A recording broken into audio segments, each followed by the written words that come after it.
E.T. to Lovecraft, they dish the facts. Lightsabers clash and capes on their backs. Xenomorphs lurking, Gotham's dark alleys. With every episode, the fandom rallies. The first to last, the Nerdom with Mike and Tom. Dropping nerd knowledge like an atom bomb. Discussing the cosmic, the scary, the epic. Tune in, strap in, it's all real, authentic. Galaxies far, far, horrors, chilling lore. From Krypton to Hogwarts, always explored. Panels and pages, heroes and stages. Worlds colliding, they know all the phases. Wicked X-Wings and Daleks that scream. Phantom zones and vampire dreams. Multiverse open and ready to storm. Mike and Tom in the lab, setting the norm.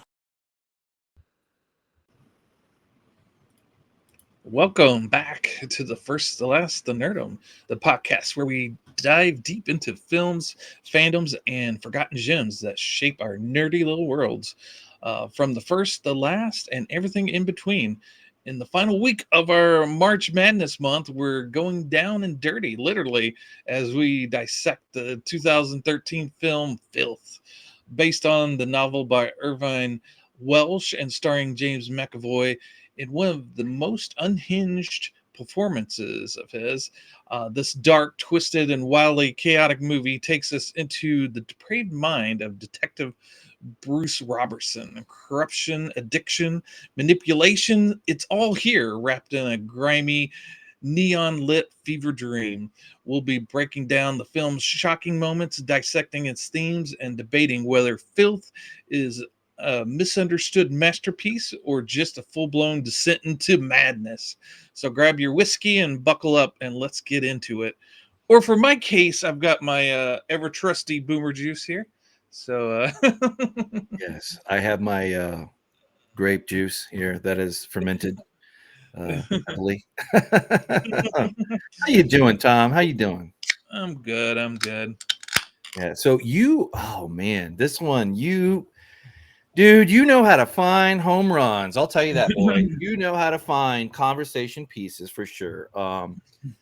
As opposed to earlier in this month, where we covered You Were Never Really Here, because I think hands down, I mean the other ones were good, don't get me wrong, but I think hands down the two best from this month are this week's one, and you could make an argument for the other only contender, I would argue, from this month of the super high quality premium tier would be the or S tier, as the kids say in their video game lingo, would be Filth. I understand this has some literary roots that go in a certain way, but before I get in that, I think we got to pay the bills. And if you don't mind, Tom, I will walk us down the stairs of who are we and what we do and why you should give a crap. I put the wrong thumbnail up there, so that'll just be a treat for this week. But that was the other thumbnail that we're going to go with. But so maybe that's a catch. We'll play with it and call it a feature, not a bug. Who are we? We are the first, the last, the Nerdom. As Tom said, First Last Nerdom available on YouTube. We also have something along Reddit or something there, Tom. Yeah, I post on Reddit to maybe stir up some viewership. I find a suitable subreddit and post, and if it stays up, you'll see it. So maybe you came over from the Reddit. So hey, Reddit people, if you're here, thanks for stopping by. Hope you like it. And then I'm also on X under FirstLastNerdom as well. And I promote our stuff there. So if you want to know what our latest video is, you should be able to check it out there and see. And then I also post little things. We got Art the Clown, our little friend there that helps us promote as well. And Mike, you have some socials as well. I do have some bona fides, some credentials here to do. So yeah, so ApeIt.Ink on X. If you want to catch me or Tom in a conversation, tell us what you like, tell us what you don't like. That's all good. We're always looking for it. We'll never get into a fight with you because like what you like, all that kind of thing. We're not that kind of channel. We're not that kind of crew, so to speak. We welcome all opinions from all walks of life, even if you vehemently disagree with us for whatever reason. But I don't think you will.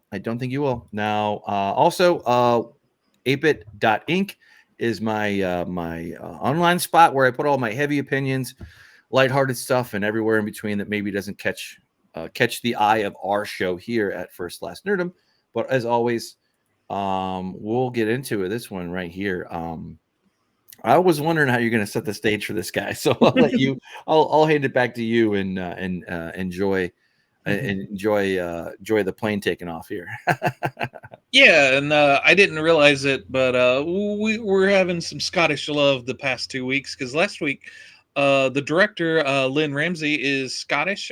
She directed You Were Never Really Here, and this movie's very, very much Scottish. It's steeped in Edinburgh. Yep, Irvine Welsh is the writer of the novel Filth, and he's Scottish. He's probably best known for Train Spotting, the big movie, and he wrote the book that's based off of. I became a huge fan of his when Train Spotting came out, and him and Chuck Palahniuk, who wrote Fight Club. Those two guys made me see that fiction. I didn't have to stay in that little world of horror that I'd kind of eked out for myself because I thought the really transgressive stuff, the really crazy stuff was happening in horror. But hey, there's some guys in fiction, just journal fiction, that were or shall we say literature, that was doing some wild things, and Irvine was definitely there for that.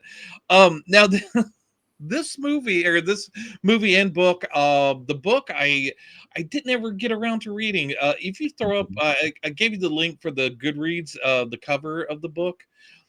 I don't know. So Irvine, if you haven't seen Train Spotting, it's about these heroin junkies,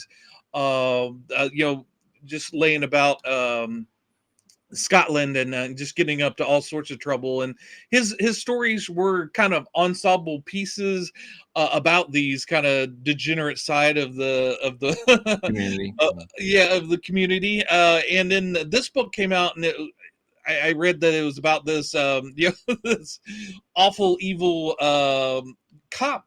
And I don't know, the combination of I wasn't really interested in reading about a cop, and also this cover, something repelled me from this cover that kept me from reading it. Sure. So Right. yeah, you can't judge a book by its cover, but you do have to look at it every day as you read it. So I I don't know. I wanted to. I knew I needed to read it because I love the writer. But it was one of those books I just kept pushing off. It's like, oh, I'll get to it. I'll wait and get to it, and I never did until this past couple of weeks. I picked it up. I did get the big special edition box collector's edition that Umbrella put out. I ordered it early, and I got the 50 out of I think they did 2,000. So I got numbered 50. They numbered them.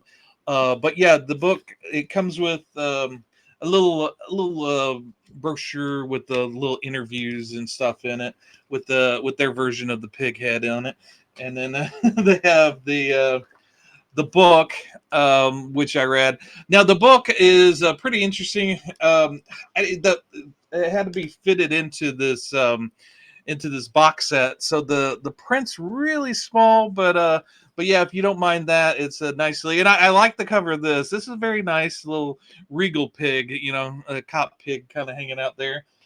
And then you get the postcards here, which I don't really care about, but they're there. And then you get the movie with the commentary and everything. And then if you slide it open, and there's a little bit of extra in here. You get a folded up poster, which I don't really care about the poster if it's folded. It's like, okay, well, whatever. But you get little baggies here. That's just printed white stuff. That's not actual white stuff there. But you get awesome. 3 of those. So yeah. I love that. You find the coolest. But yeah, they have the coolest tchotchkes and like just extras. Oh, that's cool. That's cool. Very cool. Mm-hmm. Yeah, definitely.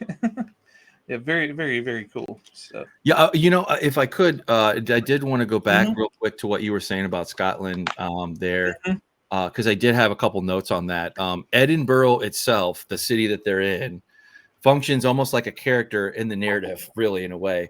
oh yeah, absolutely. It's always there. It's always steady, like a pulse, really. In a way, it could be the pulse, a little bit. Baird's depiction of the city, it contrasts with the typical portrayal, like what you would see or expect in being a tourist. And I was also going to say, the film positions itself within a traditional Scottish literature and cinema that's sometimes called Scottish grotesque. I had no idea that was a thing, but it was. And that's a lineage for you. Mentioned a whole bunch of others that you have that resonate personally with you. I had read it, but it also has you can see the lineage also drawn from James Hogg's Confessions of a Justified Sinner through Welsh's novels. And I need to go back and read some of these because there's only so much that you can do on the screen.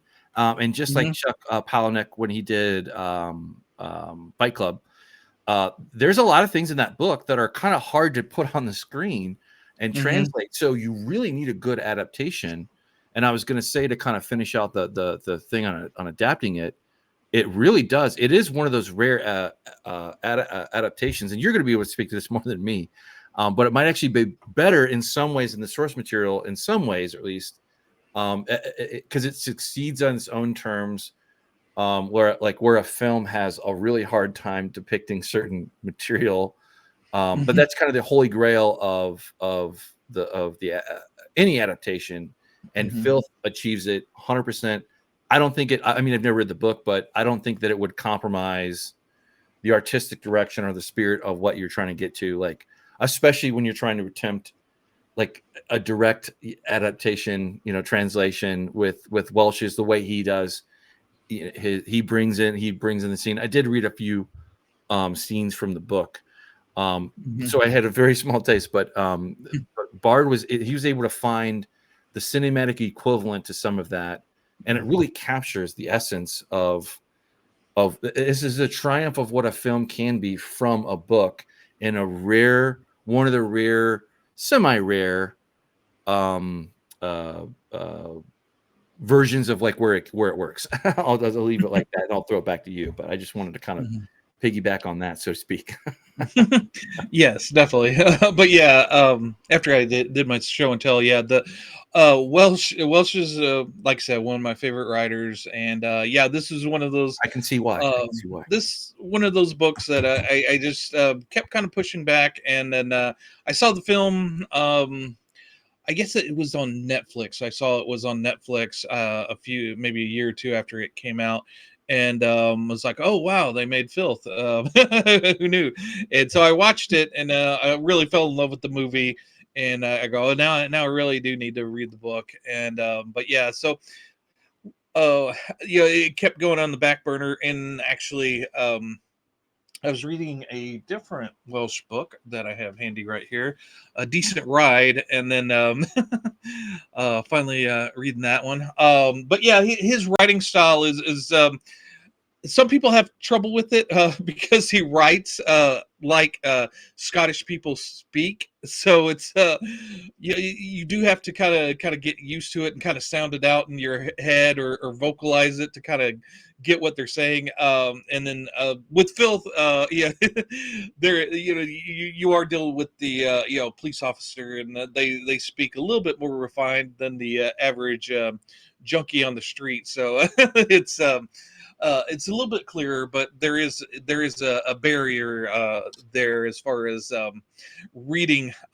You do kind of have to get assimilated with the way they talk in it. But yeah, the writer director Jon S. Baird, he actually read the book when it came out in 1998, and that was before he was even in the filmmaking business. And he became kind of obsessed with the book. And when he got into film and he met Irvine, he said that he really wanted to make this movie, and it was in a position where I guess the rights were lapsing with one company, and Welsh realized Baird was really into the book and really had a passion for it, and kind of helped grease the wheels to get him to be able to make the movie. And Baird, it's with him making the book. He actually read the book, I think, 5 times in a row, and then just kind of made a wall and mapped out every scene in the book to kind of get an idea of what was most important. So, yeah, that the fact that he has such dedication to the source material, um, and both Welsh and Baird knew that you couldn't just make the book into the movie. That just wouldn't work. In fact, a lot of people, while they were they've been trying to make it since '98, because since Train Spotting, that they've been trying to make a lot of Welsh's stuff into to movies. And so they were trying to, and everybody just said it was unfilmable. And Baird kind of took that as a challenge to see what he could do.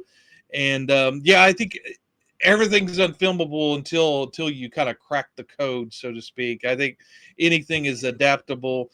And in fact, I think the fact that he kind of lived and breathed the book, he was able to pull out the essence of Bruce Robertson, the anti-hero of the book, and really kind of, even though maybe not all of his quirks and all of his perversion is shown on screen, you really get a sense of who he is.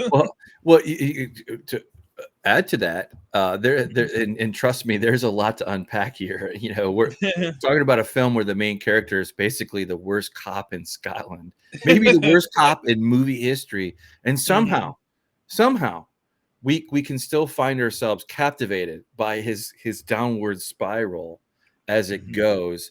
Again, it is an overused cliche, but it really is like watching a car crash in slow motion while you're in the car looking at this. It's just very funny how you take on, how the viewer kind of takes on a very interesting part that plays into that into the narrative because of the subject matter, and you just can't help but be drawn into Bruce. Yeah. Yeah, and the really kind of cool thing about this movie and book, for that matter, is that usually when you have a rise and fall of a character, you see the rise and then the fall. Whereas this movie is sort of like the just the fall. You never see what Bruce is like prior to this, and he could have been like you see kind of hints of what he used to be, maybe, and what actually kind of drew people to him originally. But you just see the fossils of what he was, for sure.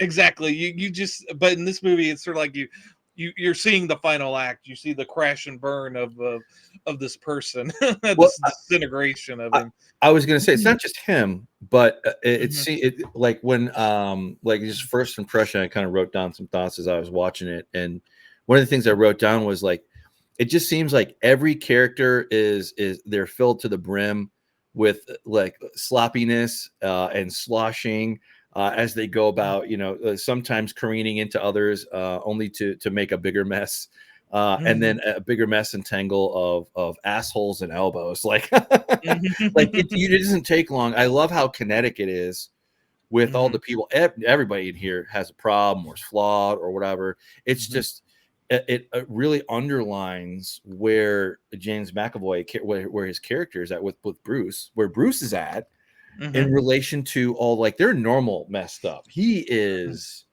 It doesn't take you long to kind of figure out, I don't really want to like this person. Like, as among many other thoughts, he's not like, I don't think anti-hero is a good descriptor. He's also not a hero, obviously, but not even protagonist or antagonist. He's just kind of like the operator. Like he is the unfortunate human being to which we take the train ride with. And I'll weave it back into Train Spotting. I'll just kind of leave it there because the train stops at some point. In that movie and this movie, that's very true. Anyway. Yeah. Welsh is very, very good at his characters. His characters kind of live and breathe within the book, and that's They feel human. yeah. That he's less focused on plot and more interested in the human interactions. And in fact, a lot of times his characters, you've got your plot, but sometimes the characters will go, yeah, but I want to fuck off over here and do a couple of things. And no matter what they're doing, it's fascinating, and you are kind of you really want to soak in. um you know Say what you will about Stephen King, but the best Stephen King stories and novels are kind of steeped with these really rich characters that you really are kind of invested into. And I think that's what Welsh has for him as well. He's got these this way of telling a story that just kind of pulls you in, and he tells the story through these people. And he kind of there was an interview where he said that he kind of rushed through getting this book out because he was living within the skins of this Bruce Robertson guy, and it was just kind of destroying him, kind of just with the personal relationships at the time, because the toxic nature of the character was just kind of seeping through and kind of infecting him, and he tried to get through the book so that he could get back and get kind of wash that character off so that he could get back to life. But that really kind of shows you his dedication and his ability to kind of live within these characters and really imbue life into them. And that's very much so with this book. As I was reading it, you get this real visceral sense of him, and you get he kind of attacks you with all the senses. With the movie, you just get the visual and the audio, but this the book is kind of your skin kind of crawls, because there's the movie kind of focuses on the mental decline, but the book has a physical aspect of it as well, because Bruce is suffering from this horrible rash over his private parts that he goes into deep detail. And I think the guy only has one shower in the whole book. Well, You could just smell the guy from. Oh God, yeah. Well, you can see he's a fundamentally tortured, vexed soul, somewhere residing in another part of history or another part of time in the future, in somewhere in the seventh circle of hell, with just torment raining down on him. But this is, I was going to say too, to start with the fundamentals too. So this follows Detective Sergeant Bruce Patterson, who is an Edinburgh police officer who's scheming to secure detective inspector promotion, while navigating and playing both sides to every other character to knock out his competition, essentially. But you see this happen while he's also kind of on his own path, downhill. And in the first 10 minutes with this film too, you see how corrupt, maybe not as visceral as the book displayed, but you can still see he's corruptive, he's manipulative. You see him doing drugs, engaging in sexual conduct that is very abnormal from his authority, being a police officer. Not to mention, the right on the head, this guy is, he's living in his own world, and he says exactly what he thinks and what he feels. And sometimes that's to be manipulative and play a situation. Sometimes it's just become as gross and as offensive as he wishes to be, because he's really, it throws you head first either way into his toxic worldview, but it's very bold. It's why I appreciated it from that. Right off the bat, where you're going. And it's and true to life, it stays true to its colors all throughout it, despite revolting behavior, that is like, that makes a suggestion for another layer, which I'm sure we'll get into, which is mental, somebody who's not quite all there, who's going through crisis or has episode, And this is essentially in a little bit more solid grip. If I were to compare this to You Were Never Really Here, they didn't really talk about it directly. There was implicit things going on with his character that you knew was in crisis, but this is essentially the same point where we're landing with this, like where we got echoes or fossils of the past of like what this person was and who they really were and what they really cared about and loved and who loved them, vice versa. And that kind of comes up and plays with you a little bit, which I love. Just like it did in You Were Never Really Here, there's still these tender, vulnerable moments, even as gross and that's the beautiful part about it, because like, oh, and the other thing too, like when he kind of goes through his little episodes or whatever you want to call it, disassociation or whatever you want to call that path. I don't think I'm spoiling anything at this point, but the very grotesque kind of looking humanized animal, like the pig, that's a recurring feature that comes up again and again. And I'm not spoiling anything, but like it also was very off-putting because it really punches you in the face and it makes you feel like this is abhorrent, it's disgusting. And in only a way a movie could do, and I'll be quiet here in a minute, but I loved how they did that flash of the scene, whether it was him or his victim, the Bruce's victim, like, they had the kind of the animal the animal version of the human. It made you really like go, oh man, like this is like if it could have very easily went all the way through and been even more visceral. If anything, they were being very lenient and economical with how they did that, because it really kind of puts in. I have no doubt the book has a half a dozen other things that the movie could, even as good as it was, couldn't touch, because they skate in and out of some stuff real quick, just to kind of show that the level of degradation and depravity. But anyway, I've been talking, so hand it back to you. Yeah, no, the the animal head thing, that's unique to the movie. That was the added thing, except for it's kind of a nod to the book, because the cover, obviously with the police pig head there, but yeah, no, yeah, and there's some strange ties with You Were Never Really Here as well, with Joe's asphyxiation, or whatever you say the word, kind of chucking the air out. There's a little bit of that with Bruce as well. So yeah, so but yeah, it's kind of very very visceral, like you said. And actually, the Bruce in the book isn't is a little bit more perverse and extreme than the movie. They kind of had to I kind of got that. kind of back off just a little bit, just so make it a little bit more palatable. But yeah, but they still did it masterfully, 100%. This is why I know. This is one of the rare moments, like where I know from the movie the reverse. Sometimes like from the book, if you want to see the movie version of it, this does the justice so well. It hits on that favorite thing I like to do, which is really good media from a book or whatever. It invites you in to go check it out. Go check out the book. This is a book I have no doubt I will be offended. I will be very much entertained for sure. So just to kind of caveat that. So I have no doubt. You're probably sucking me in on the black hole that is, the gravitational force that pulls you in for train spotting.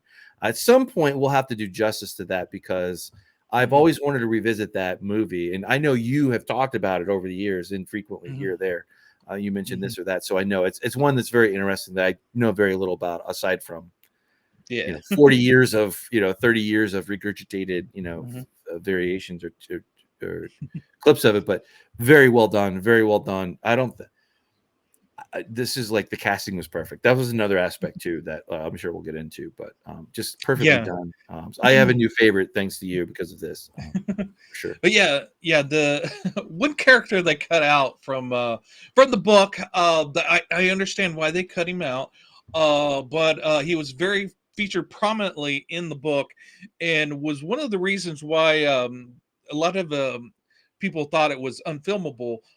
Was the tapeworm. There's a tapeworm in the book. There's The a tapeworm narrative. Yeah, yeah, yeah, That's a recurring thing. Yeah, yeah. very interesting. Let me show you. Let me get to a good page of this. Let's see, probably. Yeah, but if you look, the tapeworm will kind of bleed over the text of Bruce is talking to himself, and then the worm will start talking. But that's where a lot of with someone going crazy and not wanting going crazy because they're repressing a lot of the anguish and pain and the past.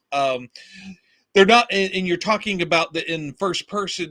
It's kind of disingenuous for that first person perspective to kind of talk about what's causing them to go crazy.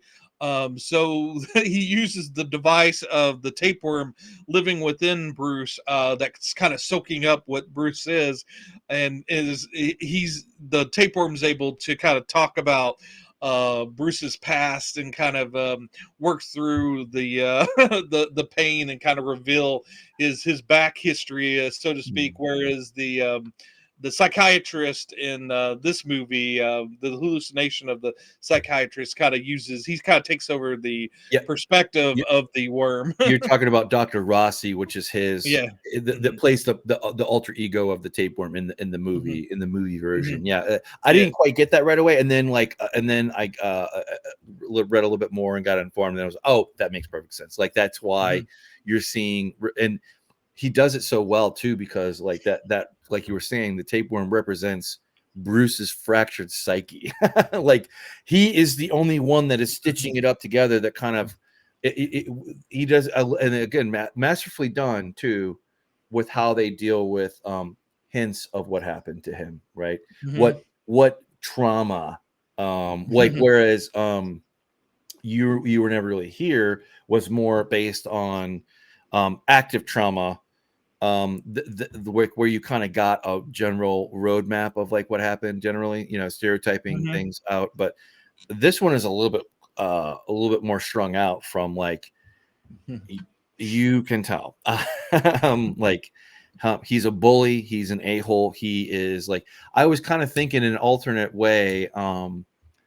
It's funny his name was Bruce, and this is only because the character's name was Bruce. It was like, okay, this is what the other version of Bruce Wayne, Batman, if he were Scottish and like had really bad stuff happen to him, and like as we sit in the world that is original Batman and Ultimate Batman, I'm screwing that up, right? It's not Ultimate Batman. It's the it's Absolute. Absolute. Thank you. Yeah, whatever. You get the point. Absolute Batman, like from a different background. But anyway, Batman aside, Bruce is hurting. And Bruce is again like I think this does a better job of showing that than Fear and Loathing in Las Vegas, right? So that's like kind of another fractured, landscape. And I know, and that might be sacrilege in some parts, but I think that this does it a little bit more clearly, like, whereas that one was kind of like already outside the lines anyway, which was kind of the whole point. Two different movies, to be clear, but similar subject matter from the point of what happens therein. It's just like from a different, both do it do the narration thing very, very well from the character's perspective occasionally, right? Where you're shown point blank, full frontal. That's the more vulnerable side. Then the violent sides, I don't know if you noticed this or not, but they kind of hide the violent side just a little bit, like where you see the aftermath or whatever, but you don't like ever see like direct violence happen. You see from the over the shoulder, or I don't know if you noticed that or not, but like the violence is there, but it's shadowed. It's put in the shadows more than the other way around, like where Well, anyway, Yeah, the violence the violence is more in the words and the action, the actual it's the you know emotional the whip. intent, the power behind the action. It's not the sting of the strike or the physical abuse. The movie focuses more on that emotional, like the whip Yeah. sting of the emotion Mhm. attached to the end of it for why he's lashing out at people are clearly they mean something to him. I mean, it's just very fascinating. Yeah. His best friend in the movie, the things he does to him, just crazy. But yeah, another thing about you were never really here. You couldn't get Joe to string too many words together, but with this movie with Bruce, you couldn't get him to shut up. You know, he's all Soliloquy is over. all over the place. Yeah. But yeah, another thing about the book that I really enjoyed was that he Bruce the you know the movie kind of puts all together all of the different things he does as a with trying to solve the case within they kind of combine it to make it look like Bruce is really kind of active doing his police work, but in the actual book, the stuff that they kind of cut out were all the kind of in the office things and the things that he would do to avoid work. You know, he did a lot of crossword puzzles, and I didn't go through and kind of figure out. You probably could kind of find some revealing things about the character through the crosswords, but yeah, no, he was he was very much interested in the graffiti in the bathrooms. There's a little bit of that in the movie, but yeah, there's a lot of him just kind of dicking around and kind of avoiding working, and then there's a real we won't get into spoilers yet, but there's a real reason why he's kind of keeping himself from solving the case, even though he probably could solve it quite early, but it would reveal something about himself. But yeah, there's I really enjoyed the kind of the office dynamic, because who hasn't worked in an office? And Bruce is that guy that sure, he's racist, he's misogynistic, he has very little inhibitions, but when he kind of tears down the office politics, there's that little small part of you that says, yeah, that's wouldn't it be cool to be? And another thing about Bruce is that he's very smart and he knows how to play people. There's a early on scene, a section in it where Drummond, who's the female detective in the movie, in the book, where she kind of puts together a kind of office sensitivity class, to because she'd heard some kind of racist comments, and that she wanted to put together a class. And um Bruce knows all the pitfalls of tried to entrap him during those classes, and he knows how to string his words along and to kind of schmooze, and he knows how to do the office speak and kind of play the game, so to Oh, he speak. he masterfully does that, and it's totally on a riff too. Like it's totally like Yeah, on a stream of conscious. Like yeah, he's very on disingenuous. Yeah. he's on his BS, but they don't know he's and he Yeah, does it very well. absolutely. Hmm. Because he, like I said, he plays both sides, right? So like Hmm. he is the one, like he is the guy in the corner with the gasoline and the matches, like gasoline Hmm. in the front, and then behind the back he's got the matches, like ready to make things chaos happen. Chaos is his ladder that he climbs Yeah. to get away with either his Hmm. shenanigans or his Yeah. lazy or what, to make sure he can keep it spinning in his way. Yeah. And he also has like they don't play on this too hard, but they touch on it, like where um in his so and you were never really here, we knew that like what was left of Joe were just kind of threadbare, and every time we saw him he lost a little bit more of that thread. That's no Hmm. different than this too, because Bruce holds on to what he can, and he says, I can't remember, it was like maybe a quarter of the way through, something about winning, and basically don't be a pussy, don't be a loser, only winners. And that was kind of they touched on it a little bit. They didn't go into it too much. I have no doubt that they went into it whole hog, pun intended, with the book. But he has some kind of things that are with him that he is rebelling against, or to prove himself, so to speak, in a certain kind of way. And he sees the next link on the chain for him to climb is that promotion or whatever. So he's hung so much on that promotion that it's do or die at this point, and he's doing everything he can. He's at the end of his rope of like, right, there's only one thing left for me, which is this thing. And when well, anyway, you were doing it. yeah. So, but he's if he just kind of played the game, but he's constantly trying to he's too tempted to kind of tip over the things that he can tip over, and play people against each other. And it's fascinating. Well, and he loves it too. He does it on purpose because he derives some kind of a sick value from, which is also witness against him for how depraved and how much he just kind of is. There's not much of Bruce left.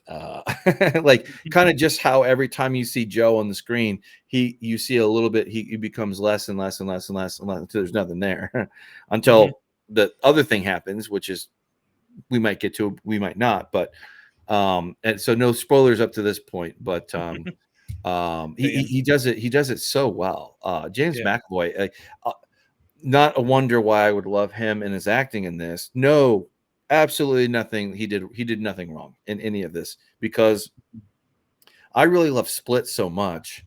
It kind of Split brought me back into the into loving M. Night Shyamalan, his movies. Like it, like damn, it's really good. Like for some reason he can just play a creepy, like just out of your fucking mind, right before your eyes, change on a dime, actor of like, okay, what version of Bruce are we getting here to speak to the talent in this movie? But just perfectly done. Love him anyway, but and Bruce is this sort of a kind of on the decline guy in his 40s, and so when James McAvoy, I think his agent, brought him the script, and he fell in love with it and wanted to do it. And then when he went to Baird and Welsh, wanting to do it, and realized that they weren't keen on him doing it, they they kind of forced him into doing just a regular audition for it, because they saw this young, fresh-faced kid basically, and they didn't see Bruce in McAvoy. So when they showed up, Welsh kind of pissed off for a little bit and came back for McAvoy's performance or audition. And he said within that half hour that he left and came back, McAvoy's kind of had transformed himself into Bruce. He looked kind of haggard and just looked like Bruce. And he goes, this guy could just do that for the audition. No tellings what he'd be able to do, prepared on for the movie. So he kind of won him over, and Welsh said, he just kind of transformed himself into Bruce. And in fact, McAvoy said that every night he would drink a half bottle of whiskey, so he'd be hungover the next night or next day during filming to just have that lived in Bruce thing. But Welsh knew that he went through what he went through being Bruce, writing the book, and he was kind of amazed how McAvoy would perform and be Bruce on screen while they're filming, but then he would go to his trailer, and a half hour later he'd come back and just be James again. So he was kind of kind of surprised at the way he could just kind of shrug that off. And but yeah, the performance, McAvoy is Bruce, and Welsh said that, you know, a lot of times with his with like Train Spotting, the character, you know, the actors that played his characters in that, they've kind of superseded his original vision of how those characters looked, and that's who they are. But That's crazy. for with James McAvoy as Bruce, he was Bruce. That was how he pictured Bruce. So Right. so he kind of brought that to life. So he was. I would say I would not be surprised to hear him say that that role itself would be very scary to come onto and try to do, because that the Robert Patterson, or excuse me, Bruce Robertson, good grief, Bruce Robertson is a kind of challenge that any actor would dream about. But I was also going to say too, in like in movies past, like where you had you know, Requiem for a Dream for Jared Leto and Monster for Charlize, like it's a transformative role that shows that, hey, this checks everybody's perception on what this actor can do or can't do. And you, like you were mentioning the technical aspects, so to speak, like just the fact that he could even master the Edinburgh dialect is amazing in and of itself. Never mind that, because that's so essential. But aside from that, you know, he displays like just really good, like when he goes into the characters, histrionics, you know, like I'm butchering that word, but like their own, his own little heuristic kind of mini worlds. You can see him kind of descend as he and come back up too, like where there's a couple of like where there's a big hook, and it kind of grabs Bruce back into the real world, and he has to react to it, and he kind of, just like You Were Never Really Here, just like he kind of already has these predefined, he's been here a million times, so this is another Tuesday for him, you know, like when he's you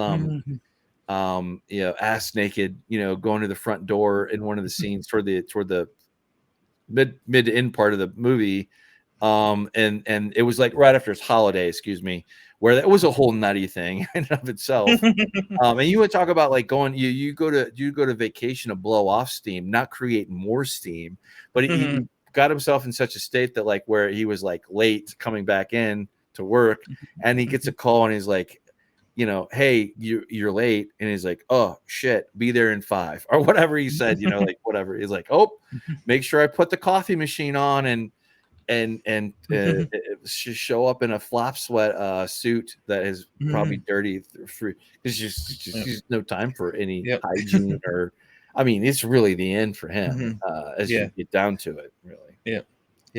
And like they said in the in the movie as well as in the book, you know, his wife Carol and his kid are off to see Carol's mother,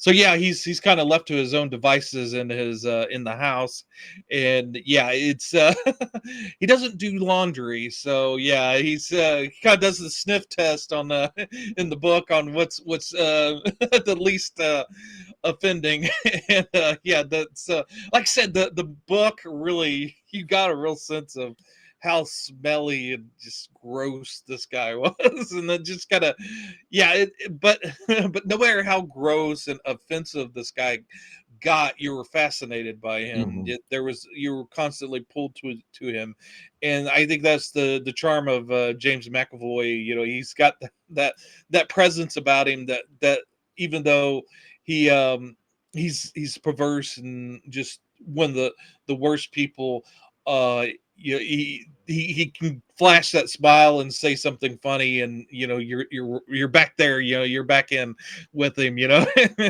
But yeah, and then there's one scene where you know, the lady detective Drummond confronts Bruce, and then McAvoy kind of goes from, you know, being you know, just belligerent, rude to her, to kind of breaking down and kind of revealing himself to her, and he just goes through so many emotions and paces that, yeah, It's I can imagine that's very difficult to do as an actor, and that just kind of really shows what he's capable of. And yeah, it was kind of interesting after watching the movie, and then there's on the Blu-ray there's some interviews with various people, Baird and Welsh, and then when they they cut to McAvoy's interviews, this is back in 2013. This is they're getting ready to come out with X-Men Days of Future Past. He looks so young there. I was like, wow, yeah, he really did kind of change his appearance to to create Bruce. It's just very impressive. Oh, for sure. um, Yeah, I was just gonna say too, the other thing too is I'd be hesitant to put labels on here. But you definitely know that the character is dealing with all kinds of abuse and trauma, a little bit of everything, to be honest with you. No stranger to abusing drugs or alcohol to find his center, even prescription drugs for all that matter. So we know that at some point he has probably a pretty good handle on what his diagnosis, for lack of a better term, is. And I have no doubt that it's a rap sheet of ones, to be honest with you. But in that one scene you were just talking about, though, too, it kind of shows how, like, I think in an artificially compressed way, don't get me wrong, not like real life, but it gives the thing of like where he's like way up here, and then all of a sudden he's like down here, and then he's like, like wait, like you're seeing these bipolar kind of things happen in a rapid way. And again, I hesitate to put labels on it, but like I'm sure it's one of many. Because you can tell he was broken. I mean, he's been thoroughly broken down, and whether that's and no doubt that it could have started external to him, and he was the victim at some point. No doubt and it's like maybe multiple times. I don't know, but to like where he kind of takes the reins of that, and then in a weird way, he even though he is in the full tilt of a spiral for sure, he still has enough, like, just like how you were never really here, they have like kind of a set point or a reset point that they can go from. They don't really go backwards or forwards too far from that point, but they can reset when something detrimental happens, and then they kind of have this way of holding on to the reins, even knowing that they're going into the abyss. Like they still have enough control to like enough control that they want. Anyway, it's a very bizarre concept that you get into these films, like where but I love it. For some take on different aspects of that depth, that trip through the psyche sphere, as I like to call it, and that it's just fascinating, like how you can kind of see how you could put all kinds of different layering on top of this if we were to go into spoiler mode. And I know we've probably been at it for about 50 minutes or so. So I just want to slap that label on here in case we want to reserve the right to really go into it and go in. But you're right. It is just another great movie that you can find, this just descent into madness, really. I mean, yeah. And he wants to do this too. He wants to be here. That's the sad part. Like that's kind of that might be me leaning into it too much, but I'll shut up there and I'll let you take it from there and see where you want to go with it. Oh yeah, I was just gonna point out, you got the Dr. Rossi there. Now in the obviously in the movie they kind of take a sort of the mental aspect of Bruce to the nth degree, and so he's his psychiatrist in this movie. But in the book, it's or more caricature of it anyway. Well, in the book he's it's the more physical decline of him, and Rossi's his physician, his doctor. So that's kind of an interesting change. Because I don't know if the book Bruce would have went to a psychiatrist, so that's something that you could kind of look over in this. There's a lot of influence from Kubrick in this movie as well. In fact, there's a 2001 poster in the back And his scene of boss's one office. scene. Yeah, his Yep. lieutenant's office. Yeah. I saw that. I caught that. Yeah, I was like, what does that mean? And then I was like, oh, I'll file that away for later because that's too much of a nerd. That's too much of a nerd out for me. I got to pay attention to the film because it's fascinating.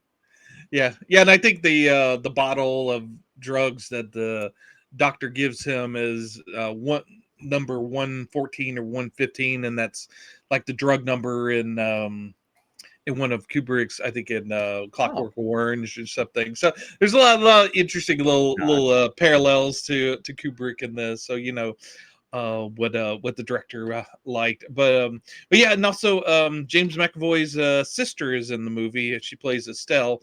She works at the florist, and there's a scene where he kind of is very rough and kind of interrogates her a little bit and says some not so pleasant things to her. But yeah, in an interview, he said that wasn't a weird scene to do because they just had to keep from giggling and laughing during it. But yeah, speaking of chuckles, there is quite a bit of dark humor to this. yep. Whether it's the mental health or the mental illness or trauma, or he's the cop, the set being so much satire toward police culture and even masculinity too, like I mentioned before, in a weird way, like where they nail it on the head, like the a very gross office scene that would make any HR person run away and scream and panic with the Xerox machine there.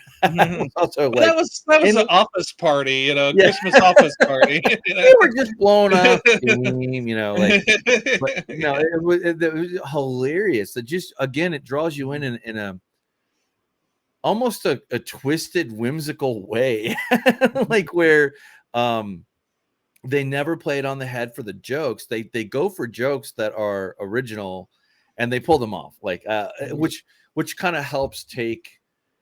Robert Bruce is a hell of a character to take in, even with McAvoy rough, softening the edges. If that surprises you, the book is, again, I haven't read it, but Tom has. But the book is much more, straight up with what kind of a person Bruce is and how you should feel about Bruce right off the bat. I would add, probably. Yeah, there's there's nothing held back, and there's a scene with a prostitute and a dog, which I'll keep it there. But Right. actually, they in the deleted scenes, I was shocked. They did film that scene, so if you're interested in some of the stuff that didn't make it into the movie, there's some deleted scenes that does a few more scenes from the book. But yeah, there's a lot of times with when you adapt a movie from a book, there's a lot of changes made just to make the changes. Maybe some executive was like, Studio type why changes. why don't you make the dog into a horse, blah blah blah, but yeah, just stuff that just so that they can put their mark on it. But in this movie, all the changes make sense. Like the holiday that Bruce goes on to in the book, they go to Amsterdam, which kind of makes sense, but for the character, but they go to Hamburg, Germany in the movie, and that's, I think, because they got some funding from Germany, and it just made sense that they would go there. And it's kind of cool because the cinematographer, there's an interview with him, and he talks about how the hamburger shoot was was very scaled down, and so they kind of did it sort of handheld, kind of very different from the rest of the movie. Handheld, kind of jerky, kind of that jerky kind of freeform kind of filming.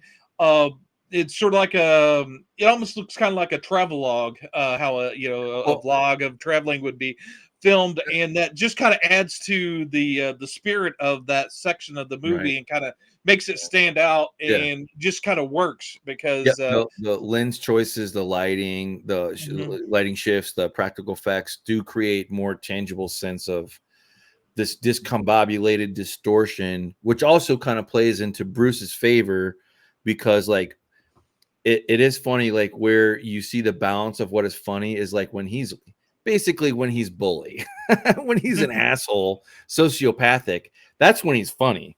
So it kind of ricochets back at you a little bit for that. But I wanted to say that the cinematography, again, this wasn't so much a world building in so much as a world unto Bruce, his worldview, but it still does it masterfully, as it can be. Yeah, and the cinematographer, he said that he'd worked on a few seasons of forget HBO show that one with the vampires. I forget the name of it, but yeah, he like the one that went on for like several seasons. It was kind of like low key boiling kind of one. I know what you're talking about.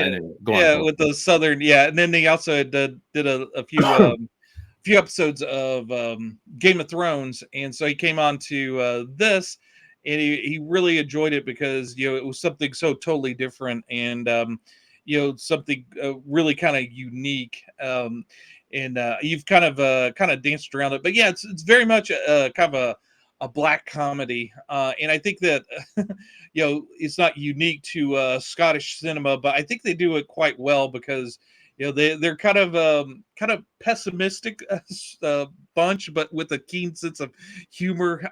So it really kind of plays well with that Scottish sensibility of things.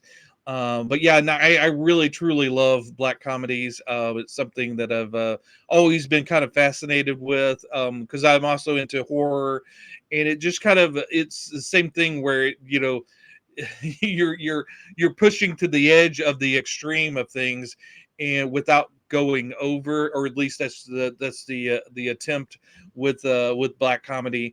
And that fact that you could ride the edge without going completely over and losing an audience is quite fascinating to me, and this movie kind of really captures that. And like you said, it's at times you're laughing with Bruce with all this stuff, but it's one of those, and you've known people in real life like this where when they're not targeting you, it's very funny, but if they ever kind of start laser focus on you, you're in trouble because this person is just Right.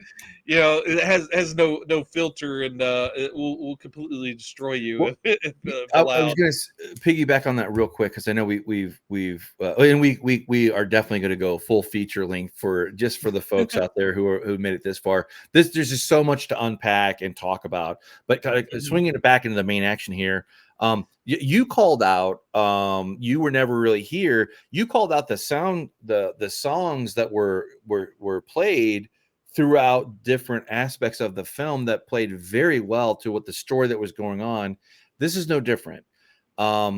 It's a little bit more subtle, I think, than You Were Never Really Here was, but I still think that I think Mansell, I don't pull up his name here in a minute. I think that last name Clint Mansell. Yeah, Clint Mansell. His score is perfect. It's beautiful. It has mournful parts. It contrasts with the ugliness and really underlines his vulnerability when it's on screen, when Bruce's very rare aspects of vulnerability are there, but you can almost time Bruce's mental state and where it's at in deterioration to earlier in the film. With Mansell, you had more controlled, structured, music, and then it gradually, got fragmented and distorted as you got to the end.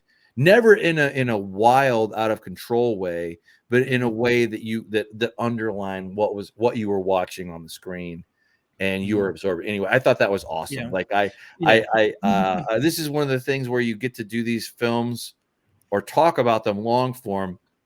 We'll never say we're professionals per se, because we got to have tens of thousands of hours for that. We're nowhere near close, and watching a movie doesn't count.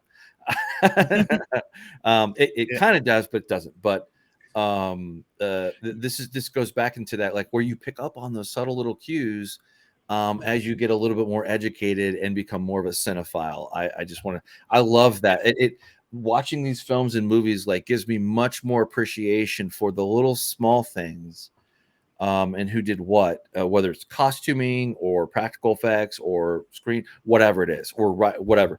It really it helps you appreciate what it takes to take this. And any other director, this would be a nightmare. It would not have worked at all. But once in a while, you get this good, and even better when everybody's alive. I hate to say that, but you have the living author, and you have the living director, and they can talk in a way just like Villeneuve did with Herbert, right? Although that was obviously posthumously, and whatever was rolling around in Denny's head. But still, that dynamic, when you can have that chemistry, where Baird is the cipher to this really complicated, beautiful world that he created. This makes me just want to go back and read his books, because having really good books, it's kind of like listening to, I don't know, it's like listening to the Beatles for the first time, or whatever. Pick your first time thing, or whatever trope, but it's still true. It's still impactful, and it still stays with you, and you just can't help but not even cheer for, not even like train wreck kind of thing. You just you are invested, whether you like it or not, in his character. What's going to happen? I love that. I love that. Yeah, to circle back about the music, there's a very keen sense of when you read a Welsh book, you really get into the character. You know what music they like and everything. And I like that this movie had a really good grasp of picking the right music for the movie. Whereas same with You Were Never Really Here. The song choices that they picked worked very well within the movie, and it worked well within this movie. But in the book, Bruce is very much a metalhead. He listened to a lot of metal music in his cop car, and he has a lot of Slade and Montrose, and he I say that because Tom got me hooked on not only on horror but on other cool metal things. So thank you, Tom. Anyway. Yes, no worries. And when he was feeling romantic, he would throw on Michael Bolton because he is racist, so he couldn't really get into R&B, those soulful songs. But another thing about the book is you get several hundred pages of him being this horrendous person, and these tiny glimpses of maybe who he might have been. And then, like, at the very end of the book is when all the trauma from his childhood up to the present is revealed through the tapeworm. But in the movie, I liked how they kind of interspersed it. They had to kind of intersperse it because like I said, the plotting of a Welsh book is kind of secondary, whereas you really do need a plot in a movie to kind of keep the story going along. So they kind of sprinkle it a little bit more heavily through the movie. So you do see a lot of the trauma. There's a he keeps seeing this child covered in coal kind of springing up within his hallucinations or flashbacks to the trauma, and that's eventually revealed in the movie what that is. And very, very dark. And then in the book, it goes a lot deeper into his childhood and kind of reveals a lot more. And a lot of that's there in the movie, although you probably don't automatically pick up on it. But yeah, there's a lot of things. I'll say this with the Bruce character. He's very much the same character within the movie and within the book. They didn't change it to the point where they're two different creatures. A lot of times with a movie and a book, you kind of have to kind of keep those two things kind of separate in your head because they don't meld together. But in this, it does. It really does. It just you're just not a lot of the extra stuff isn't revealed within the within the movie. And like I said, it kind of keeps up the pace. It's a very trim 97 minutes, which I Oh really yeah, appreciate. Yeah, great point. it's Great point. Yeah, yeah, it's I really appreciate. You know, I used to really like long movies because you get more, you know. But I'm starting to appreciate the editing of a well done 97, 90-minute movie like our past two entries. You Were Never Really Here, and this movie. You know, if you say that, a hour and a half movie can't really get really deep into something, these two true. movies kind of show you that you could get into a very very deep character study. And along, and also, you mentioned a lot of different kind of character studies, like with Fear and Loathing, but the one that kind of kept creeping into my mind was American Psycho. That that kind Okay, of, all you right. know, I would have never guessed that. Yeah, go ahead. Yeah, you got this this very despicable, horrendous person, but you're fascinated by them, and Bruce, yeah, he's got all those evil tendencies, very antisocial, kind of a person, the things that he does to his best friend, you know that, he's only out for number one, he's out for Bruce. well, you know what, and I could understand if you were, well, I would have a very hard time walking Mhm. out of this film. um maybe two spots I could see, maybe. Mhm. One, if you're a new parent, you're going to be more sensitive to certain things, but this movie really didn't go there. It really didn't. It flirted with it, and then it did it as well as it could have been done on a appropriately rated film. But having said that, the makeup of how you get the character and how it's given to you is true. It is just here. Like, here's this, but you're handed it. You're handed to it over time. I don't know if that makes any kind of sense whatsoever, but it does it very, very well, and it keeps you plugged in to what's going on. Like, Yeah, and there's not a moral judgment on these characters. They no, just like, here it is. just a Here's story. here's this person. Right. You take it. You look at it however you want to, and that's the way the book is. It's, he Bruce is Bruce, with no excuses, no nothing. You take it, and you do with it what you want. It's totally up to you. And like I said, there's no punches you know blunted. I mean, this movie, the book gets really dark, but in darker than the book, but or than the movie. But this movie starts off with him, you know getting sex from an underage girl. How more depraved can you get? And that's how the movie starts. and, Right. and you're still with this guy throughout the whole thing. At times, you're just fascinated by this They, reprehensible person. they know very well. He knows how to dial it in and get right on that border, but Mhm. not, like, it's like, oh, what are we doing here? Because Yeah. that is a very easy scene.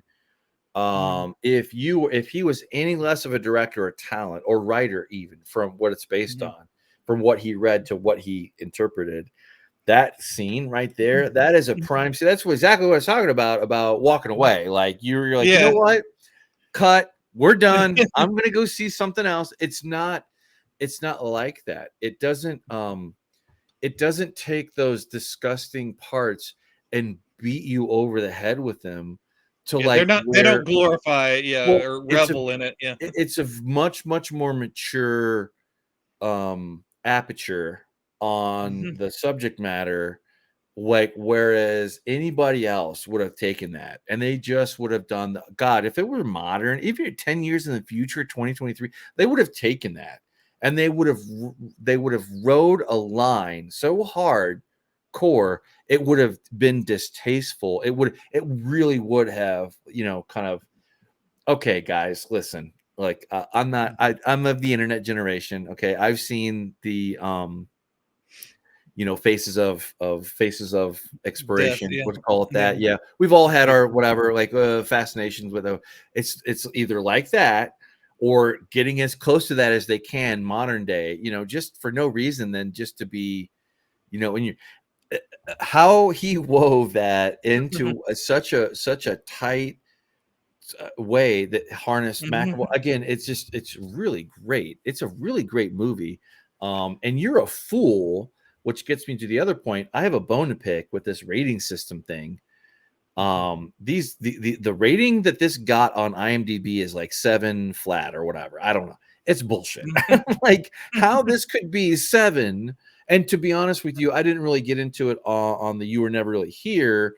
I guess I could understand because that is a much younger film, and it has to kind of prove itself a little bit. It's got to be a little bit more older, but I'll stick up for it and I'll say, it's not a 7. It's more like in the upper 8s, like low 9s. I mean, and so is You Were Never Really Here in the real world, like a real world rating for interest. If you like that kind of thing, if you like that tilt, or where if you're like Tom and you're well-worn path, you're coming into this, you kind of know what to expect. But you can even you are still impressed by how it was done. And so was I in my own way, I mean, am I being too effusive with praise here and giving too many gold stars, or do you think that that's warranted here, Tom? Oh yeah, no, I think this is yeah, it's way up there. It's a 8.5, 9 to me. Yeah, it's Not one of 7. those movies. Yeah, You're no, on. No, it's not 7. It's ridiculous. That's ridiculous. No, no, anybody with a brain who has some kind of understanding of arts can clearly see their substance here, and it's not just like a sad, tired, redo over redo over redo. It's its own voice that I love.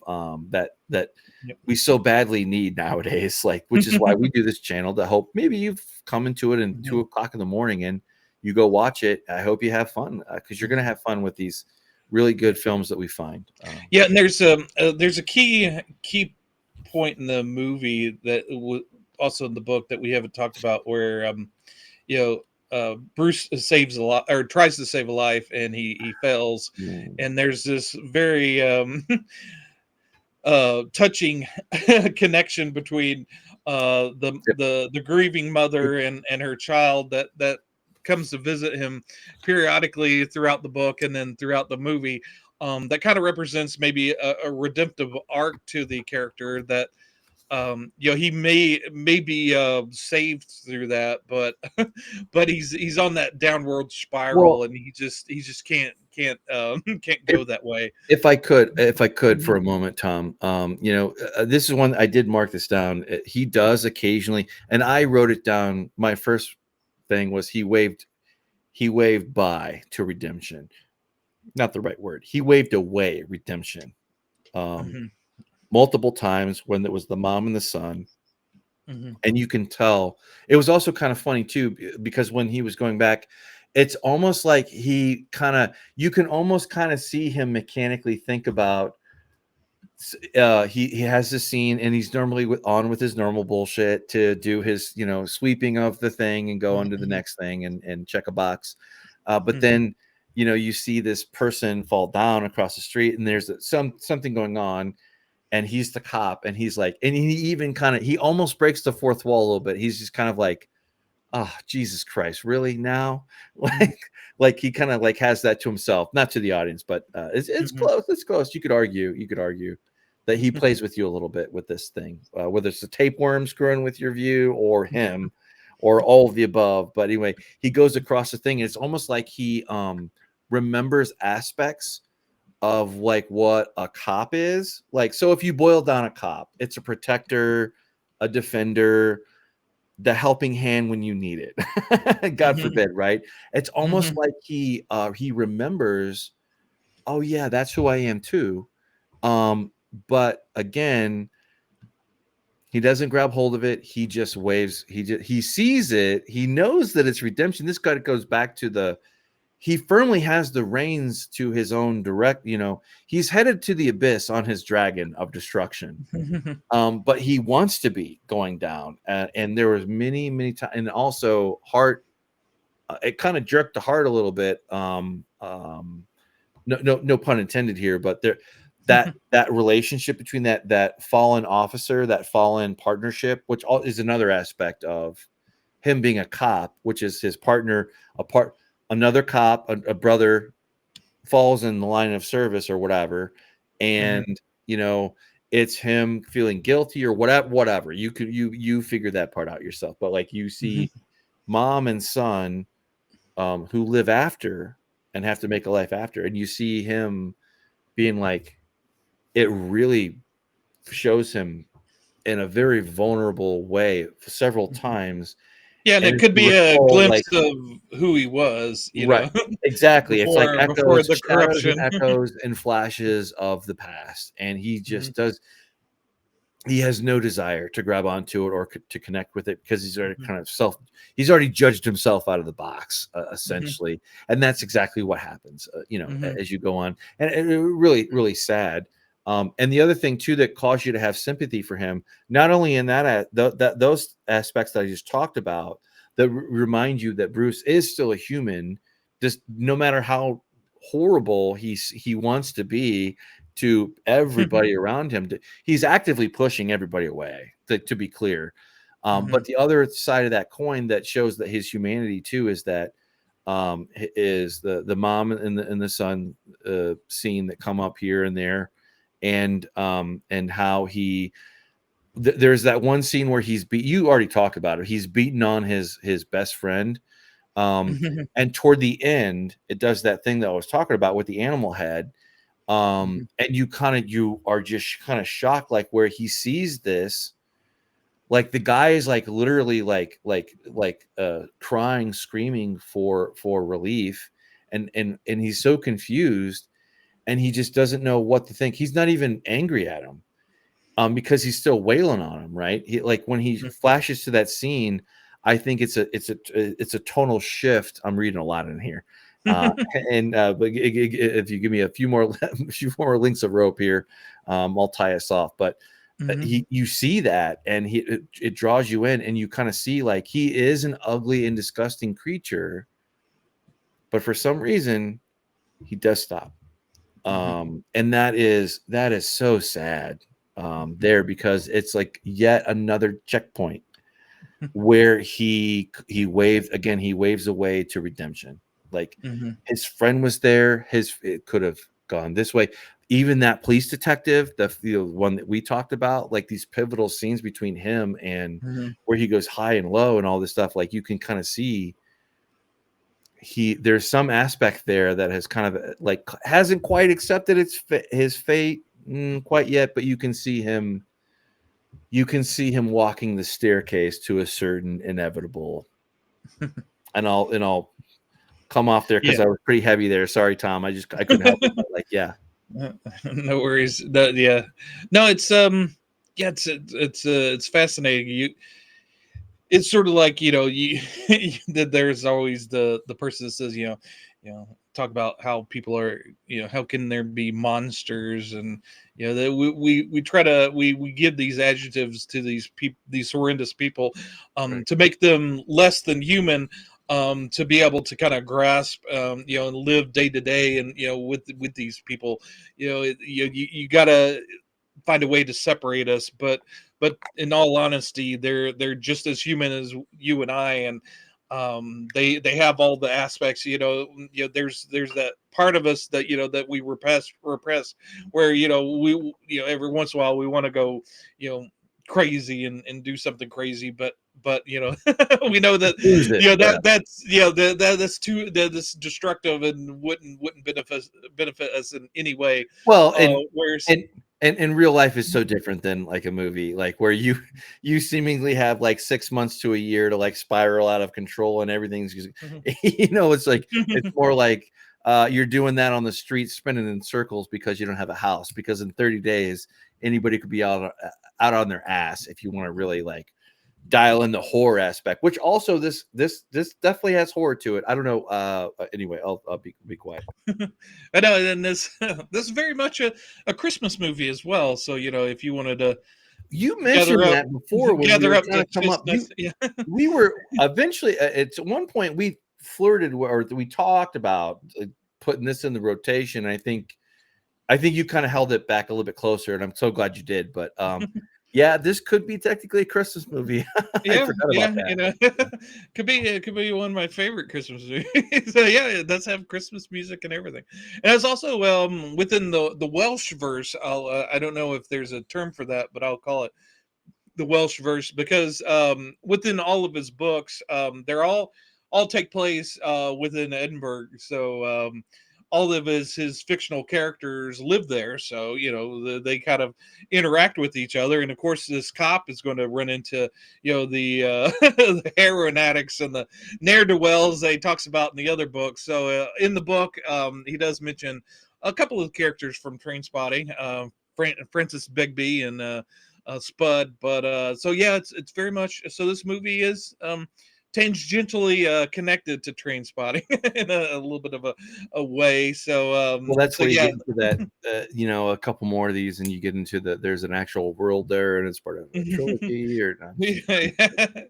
Yeah. I want Not to before. get into the the Welsh first. I'm trying to bring that into the world, but no, it's and then we will big spoilers here. I'll talk about the ending of both the book and the movie. So step Please, away if you want. please do. But yeah, the both of them end the same way with Bruce finally taking the final step in suicide. And but yeah, the book is much more much darker. You can't really well, you could in a movie like that, but this one, you almost have a kind of spring in your step at the end of the movie, which is crazy because it's the death of the character, and that should be like a downer. But he does have a little bit of a redemption with kind of uplifting kind of message to his best friend, kind of guidance. And there's almost that one moment where he might have been saved by the woman or her child showing up, but he goes, same rules apply, and that's it. He ends it. Whereas in the book, his wife and child show up, and he was only wanting his wife to show up, and he wore a shirt that said this is because of you.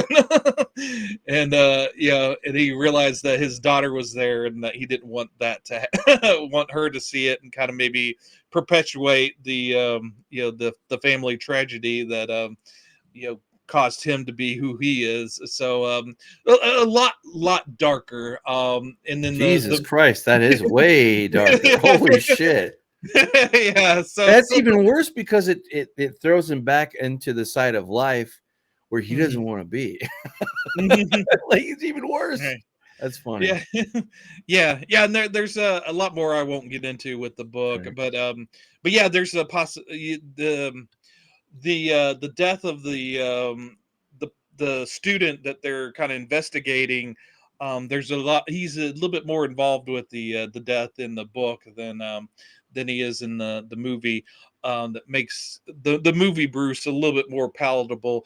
But yeah, and in the final bits of the movie, you have this cartoon pig show up, and I don't know, that just brings a smile to my face every time, and then there's like a nod to the tapeworm with the crow eating the worm, and then the tapeworm comes in out at the end there. But and also in the animation at the end, if you look at the mountains in the background, you will see a profile of James McAvoy in the distance. But yeah, the whole little animation at the end kind of sums up a little bit of the movie, and just kind of gives you a little Easter eggs throughout the Bruce's life. But yeah, the music and how they end it, just kind of brings, like I said, it's a black comedy, so you have that kind of release valve at the end, to where it's not as heavy as it could have been. That makes it more of a, you go to the movie to be entertained, and so there's that careful balance. And I'm really fascinated how you could take such a heavy thing as suicide, but still make it palatable and make it entertaining, but Right. also make you think as well. Well, I normally I don't like normally I don't like, kind of things that end like this. I kind of Mhm. I just don't care for it. Like but a rare exception is this movie. I only say that because I've had friends, that have done that. I've had people in the military that Mhm. have done with that. So it's a very serious kind of, I wouldn't Mhm. say it's sacrosanct for me, but it is Mhm. very tread lightly, Mhm. and if you don't have a point here, you better get to it real quick. Like Mhm. this movie never even got close to that, because you're on the Mhm. ride that is logical for this character, for him, and what Mhm. fits for this movie specifically. I would say too, in another light, the way that he handles himself, even in despicable situations, he is basically the enforcer type guy, right? Um, Mhm. yes, he's a cop now, and he's a crooked cop or a corrupt cop, whatever you want to call him. But you could very easily see, like, whereas this took one kind of route to get to the point, where you could arguably say that happened also with You Were Never Really Here, and it was more implied. It was much more like you were getting his story from afar, and Mhm. a lot of what was sent was lost, but what you got was the final what you got, whereas this one, um it's much more in your face. It's much more, very in, like, literally in your face about all of this stuff. Whereas You Were Never Really Here, it's kind of in your face, but they also kind of show that it's like a ghost shadow kind of thing going on, Mhm. like where somebody is fading. Mhm. Whereas this is, you get Bruce Robertson in full living color every minute of this film until, again, he's riding his own dragon of destruction into the abyss. That's what's happening, Mhm. like, essentially, like, Mhm. if you want to abstract it away. But Mhm. but when the end does hit and you see what this was about, it is weird. You kind of step away from, like, Jesus Christ, like, like, like, you don't really put together that he really wanted to die and be Mhm. done until the very, much later on, like, because you're thinking about all the Mhm. other spots, and, like, where Mhm. there's a little bit of light and sunshine, very very dimly, but it was still there, and he was just like, nope. Nope, Mhm. I am good for going down this hole. Like, and that's Yeah, exactly what happens. But you don't, yeah, and you also don't kind of feel sad for him either. no. Which is a very weird, movies that can take very complex, emotionally tarred Mhm. subjects, like mental health. Maybe that's for somebody out there. Maybe it's suicide. Maybe Mhm. these subject matter that is just like quintessentially horror, but put in a Mhm. way that's palatable for you along the ride is again. I echo your admiration for that, like, because Yeah. again, if it were like a straight up, kind of suicide flick or whatever, Right, yeah, I'm it's not interested. I'm not going to show up for right. that. I have no interest in that. Like, there's got to Yeah, be a and reason to stick around. yeah, and, not Like, to pun put intended. yeah. Like, I didn't realize Right, that, but right, right, and like I said, the suicide, there's never really a reason for suicide, but in this situation, well, it's within madness. the context, yeah, within this context of this movie, um, yeah, he's that woman and the child could save him, but but what would he do to them? So it's like he's sort of saving them from him, Right. Within that moment, there's that moment where he's like, okay, well, and then there's a scene that earlier where he reaches out to her to for her to save him, but then he kind of grabs her in the supermarket, and is trying to pull her to him, and then he realizes, this maybe not good for either of us, and he lets her go, and I think that's what he realizes in the end as well, that maybe the world's better off without a Bruce. And that's it Or works or within the or he is seeing, when he grabbed her, he is seeing that his intent is to save them. But in reality, he sees that, like, they're the ones up on the boat just fine.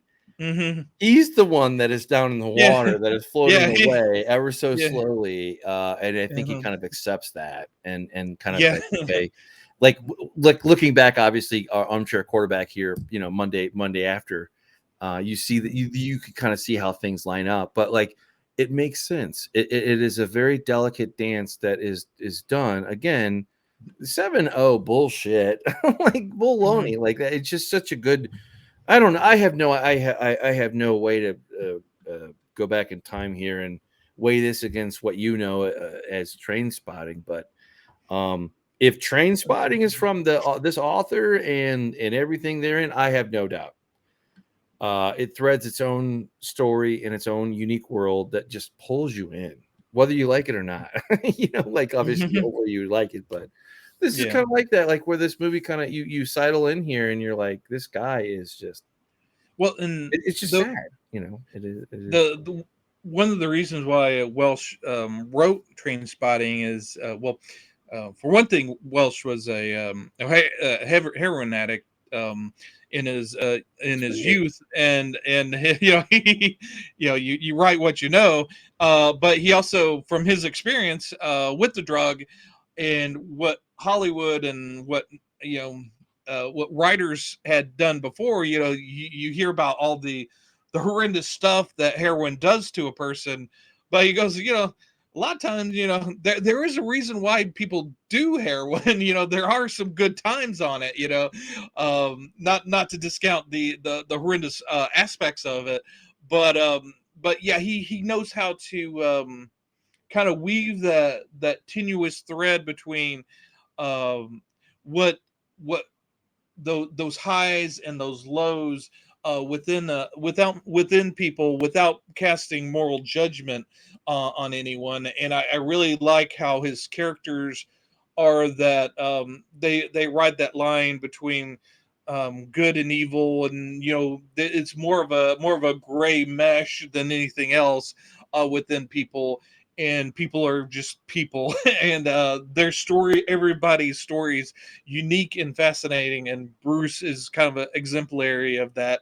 And he does that very well with showing the good and the bad within a person. And but yeah, if you haven't read any of Irvine Welsh's material, definitely pick up something. If you're fascinated with Bruce Robertson, that's a good place to start. Although, he was at his height of his career when this book came out, and a lot of people weren't sure what to make of it. But yeah, he's no apologies. He is who he is, and very fascinating writer. And he's done several books with the characters from Train Spotting, and in fact, in July, there's a direct sequel to Train Spotting that he's written, that's coming out. So I'm very excited. And the within the world of Welsh, the Train Spotting characters are my favorite. Obviously, I'm sure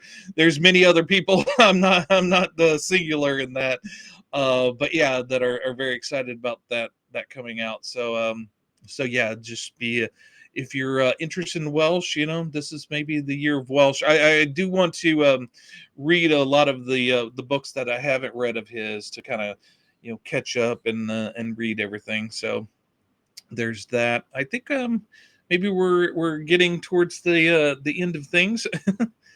Yeah, I was gonna say, I was just looking over my last little bit of notes here to say what I wanted to say, and I had one thing I wanted to bring up. Shout out to the actors in this movie. We went on and on about James McAvoy, but everybody Oh else God, is yeah. Jamie Bell, and just a wonderful cast altogether.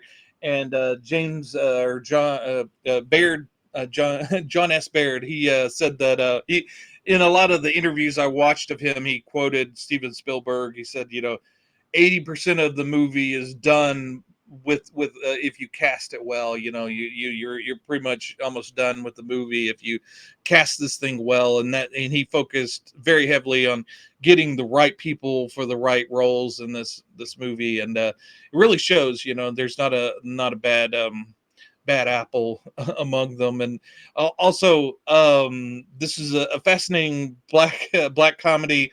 I did see another movie today, Death of a Unicorn, and Mm.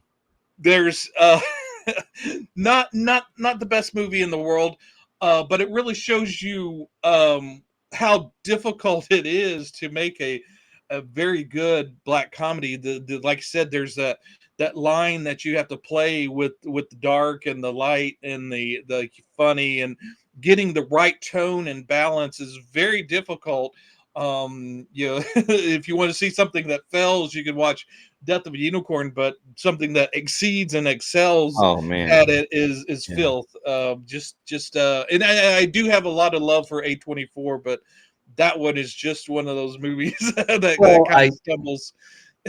Well, I told you offline. I told you my issues with Baby Girl there. But anyway, I will say as a last measure here, because God, we could go on. We didn't even talk about the other sub characters or the female parts of it and like what that means. There's all kinds of stuff here.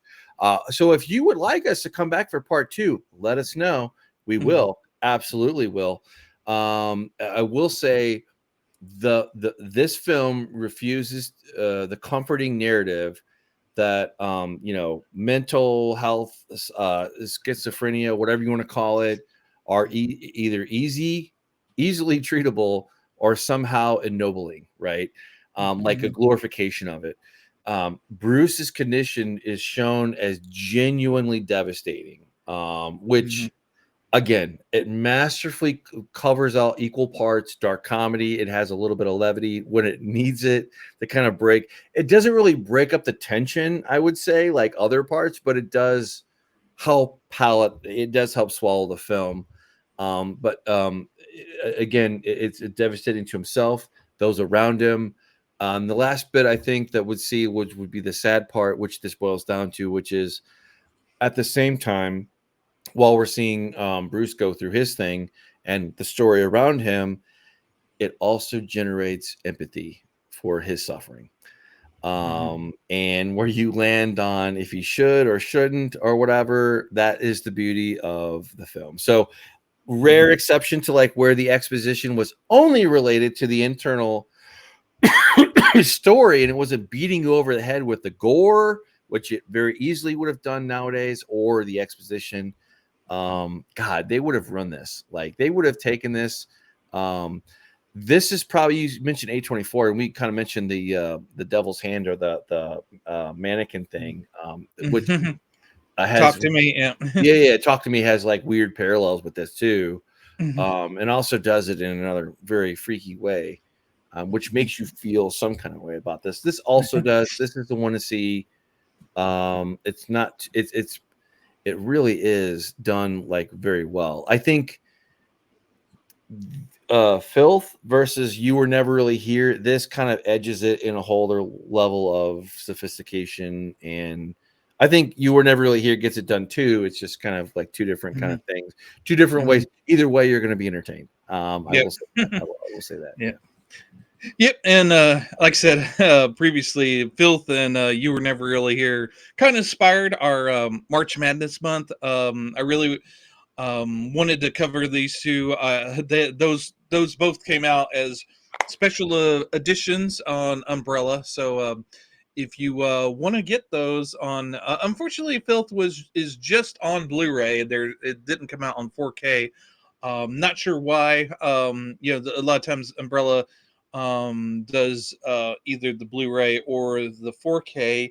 I'm not sure how they decide that or whatever, but it is a very nice Blu-ray, and like I said, this is $65 for the collector's edition. If you just want the movie, you could get it for like $30, I think. But this comes with the book, a little book of interviews. You got your postcards, you got your little baggies, but yeah, it's a very good edition. Little Like. mini Mhm. frame stills. Yeah. Yeah, yep. And you got the audio commentary, a lot of good stuff on there. Very happy to get that, and it's a nice and chunky kind of thing that you could put up on your shelf. But yeah, very happy to have it. But yeah, let us know if you like our little things, like our March Madness, when we do like a month-long thing or like a series of things, because next coming up, we've got our friend here. He's been waiting anxiously in the wings, Art the Clown. He wants to give Mike a challenge, and Art's upset that we haven't covered his movies yet. So Mike is taking the Terrifier challenge starting next week, I believe, and you're going to take a stab at Terrifier 1, right? Yes, we are in new waters because I'm not a spring chicken, but at the same time, I do have sensibilities that occasionally, randomly, will be bent. So we'll see. I can definitely at least make one for sure thing. I will definitely make it through the first movie for sure. Like I guess maybe the over under should have been we were to do this for number 2 and 3 and so on. We should take an over under, like, what is he going to nope out on the first half of the film or the second half? But I will promise the audience I am good for Terrifier 1, and we'll see where it goes. Like no strange things, but like there was a couple like back in, maybe this is more for a Patreon chat when we get people, if we ever do in the next 10 years. I joke, but it would be kind of fun to hear the back and forth between me and Tom of like where I walked out on, or where Tom walked out on, or like where the line is, that kind of thing. We'll see, but fun times ahead. We wrap up what a great one to wrap up on. Probably the best one is the best one. As it goes for polish. Hands down, like the other one would be like more of a kind of a coin flip, maybe, unless you knew the person. But either way, I think we both have, like, inadvertently, we've yet again kind of cornered Tom's favorite and my favorite, really, of the month. Not to say that the other two were bad at all. It's just kind of like you derive more enjoyment from something that is of depth. And I think and You Were Never Really Here are all of that. One is deeper than the other, a little bit more, but you're in good hands. Yeah, and they're movies that we love, and that's the point of the channel, is that we cover things that we love. Sure, we could pick things that would maybe do better on our channel, but these two maybe aren't as popular or well known. But hopefully, we inspire some people to check it out. Well, and I'll be a little bit more blunt than you are. The whole point of this thing is edifying for me and Tom. If we don't enjoy this, then we're not going to do it. So that doesn't mean that we're always going to do what we want to do. Well, we kind of do anyway, but we do this thing like where we kept our favorites to the heart, and I think we're good at year 4 to go forward with whatever the hell we want. But the audience here, we'd love to hear from you. If you're out there, maybe made a couple new friends. Maybe they'll come along here. Shout out to Raleigh, and shout out to R Dizzle. Maybe you'll make a comment here and share and share like on wherever you're at. But I've been Mike. And I'm Tom. I think it's time for Art to do his political commentary about the movie. Take it away, Art. Oh, I think we're out. I think we've run out of time. I did want to say one more thing for A24. April 11th, Warfare's coming out. I have high hopes for this movie, and I hope to see it. But Art, what did you say? You were going to say something about